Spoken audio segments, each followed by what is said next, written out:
6 years prior to Jallianwala Bagh Massacre, there was event which shook the entire nation. And that event is referred as Mangarh Massacre or Mangarh tragedy.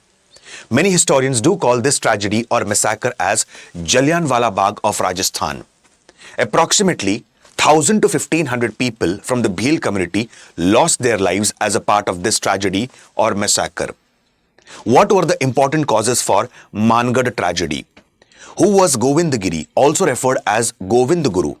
And what was the role of Govind Guru as a part of Mangarh Massacre? Let's explore about all these important aspects in today's important and a very short video. Hello everyone, hi, this is Alok Ojha. Welcome to StudyIQ IS English. Now before we understand about the Mangarh tragedy, we need to understand about the Bhil community. So my friends, the word Bhil has been derived from the word Bilu. Bilu basically means a bowman or an archer who are experts in the skills of archery. In fact, Bhil tribe has played a very major role in helping out Maharana Pratap Ji in the Battle of Haldi Ghati, which was fought in 1576. Apart from this, many of the historical texts has cited precisely the Battle of Haldi Ghati as a decisive battle. But again in 1582, there was another battle that was fought, which is referred as Battle of Dever. In fact, Battle of Dever is also referred as Marathon for Mewar. Now, it is believed that after the Battle of Haldi Ghati, Maharana Pratap Ji was just left with 5,000 to 7,000 soldiers. Again, he created his own army with the help of Bhil community.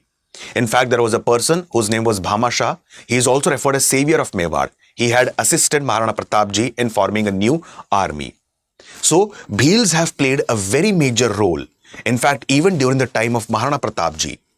If you observe the flag of Mewar, it was a region that encompassed different, local regions such as Udaipur, Chittorgarh, Rajsamand, Pratapgarh, and so on. So, if you observe the flag of Mewar, on one side you will observe a Kshatriya warrior, on the other hand you will also observe a Bhil warrior. And below it is written, Bhil Jayo, Rani Jayo, Bhai Bhai. The son of a Bhil and the son of a queen are brothers.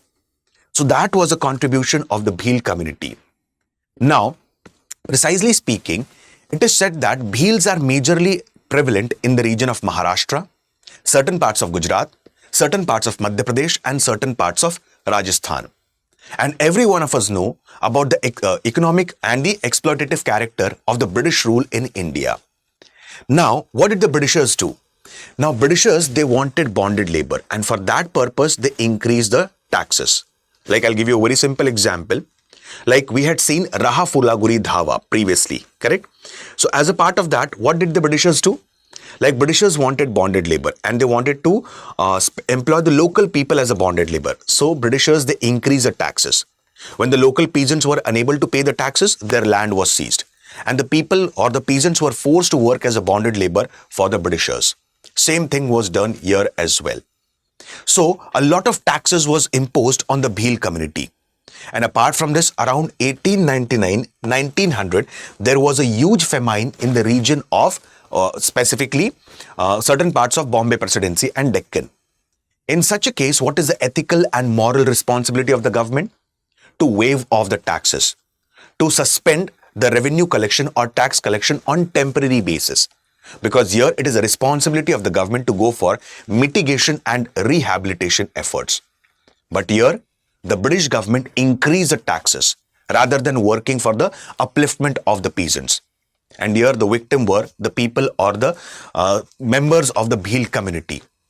So now emerged one of the most important leaders of the Bhil community, whose name was Govind Giri or Govind Guru, who was called as later on. Govind Giri, he was born in a gypsy family, that is, he was born in a Banjara community. And he was born in 1874 at a place called as Dungarpur in Rajasthan. In fact, he himself worked as a bonded labor for the Britishers in the princely state of Santrampur. Now, after some time, he observed one thing, that there are certain socio-religious reforms required within the Bhil community. And the reason being, since Britishers had imposed a lot of taxes and forced the Bhils specifically to pay that taxes, and they were also forced as a bonded labor. Many of them resorted to banditry. In fact, they were also addicted to alcohol. So Govind Giri or Govind Guru, he decided that now he is going to work for the socio-religious upliftment of the Bhil community. And for that purpose, he started a movement which was referred as Bhagat Movement. And this Bhagat Movement was started in 1908. The basic objective of the Bhagat Movement, as it is mentioned on the board, specifically was to promote the practices of vegetarianism and abstaining from alcohol among the Bhil community. In fact, he also sensitized the Bhil community to give up the bonded labor, that nobody should work on the British plantation fields against their own will. Now, what happened further? Let's understand. In 1913, there was a huge gathering of the members of the Bhil community at a place called as Mangarh. Now, Mangarh, it's a dense forest located between Santrampur, Banswara and Dungarpur. Now, precisely just on the insistence of Govind Giri or Govind Guru, approximately 1 lakh to 1,50,000 people from the Bhil community had gathered. And the princely states of Santrampur, Banswara and Dungarpur felt that the members of the Bhil community are going to revolt against them. But the basic objective or one of the major agendas for the gathering was, now Britishers had imposed taxes on the Bhil community, which were quite exorbitant, which were quite like heavy taxation was imposed upon them. So the basic objective or the agenda here was to portray a demand, like they had portrayed approximately 31 charter demands in front of the Britishers. So that was their basic objective. Now they are going to put forward certain demands in front of the Britishers and give them an ultimatum. But the princely states thought that the members of the Bhil community are going to revolt against them because these princely states were being supported by the Britishers. Immediately, the rulers of these princely states sought help from R.E. Hamilton. He was a regional officer. He was a British officer.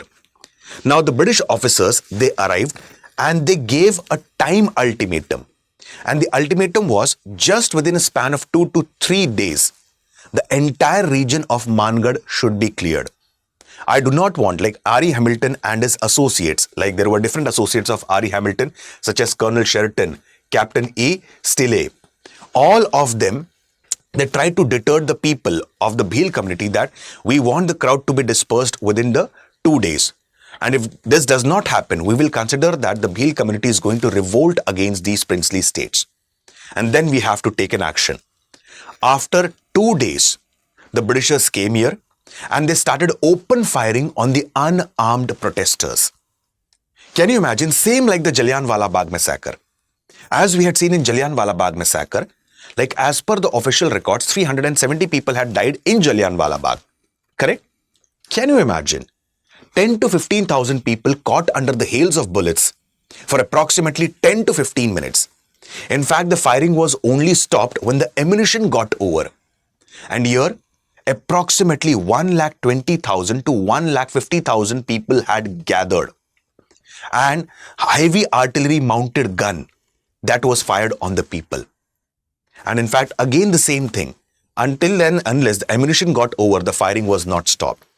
As per the official records, approximately 1,000 to 1,500 people from the Bhil community lost their life. And this episode in the history of modern India is referred as Mangarh tragedy or Mangarh Massacre, which took place 6 years prior to Jallianwala Bagh Massacre. In fact, this event or incident is somewhere hidden within the books of history. Immediately after the Mangarh tragedy, Govind Giri or Govind Guru was arrested and imprisoned. And he was given the life imprisonment. But 5 to 6 years later, he was released in 1919. But apart from this, like he was not allowed to enter into many of the princely states where he had a lot of following. Finally, it is said that he moved to a place which is a different place which is located in Gujarat, and that place is referred as Limbdi. Finally, Govind Guru University was being established in Godhra in Gujarat in 2015. So that was a contribution of Govind Giri or Govind Guru. And this is nothing but the entire episode of Mangarh tragedy or Mangarh massacre, which shook the entire nation. In fact, this event has been referred by many historians as Jallianwala Bagh of Rajasthan. My friends, StudyIQ IS has come up with GS Foundation batches for 2027, 2028 and 2029 completely based on SMART model. Now, what is SMART model all about? The first important aspect, the classes are there in a completely structured format wherein the students or the aspirants would be taught the basics first. Then we will move on to the advanced stage. Then finally comes the foundation phase. Then comes the mentorship. Mentorship plays a very crucial role here. Like, there would be a mentor who would be guiding you throughout your journey for civil services preparation. Like many of these friends face problem related to how to frame a proper timetable, how to approach the answer writing, how to frame the structure for essays. So there would be a mentor who would be guiding you throughout your journey for civil services preparation. Apart from this, revision plays a very crucial role. I usually keep on suggesting the aspirants that rather than going for multiplication of resources, go for consolidation of resources and then go for multiple revisions. It is better to read one book 10 times rather than reading 10 books. So my friends, the batches are available for 27, 28 and 2029. And the most crucial aspect, there's a complete separate batch in English medium that will help out the aspirants precisely from southern part of India and northeastern India. And the prices for batches are starting at a very affordable range of 11,999. And the batch is getting started on 27th of June. I repeat, 27th of June. To get the benefits of these batches, use the code Alok Life. If you use the code Alok Life, you will get discount on the courses that you purchase. Thank you. Have a very nice day. Jai Hind.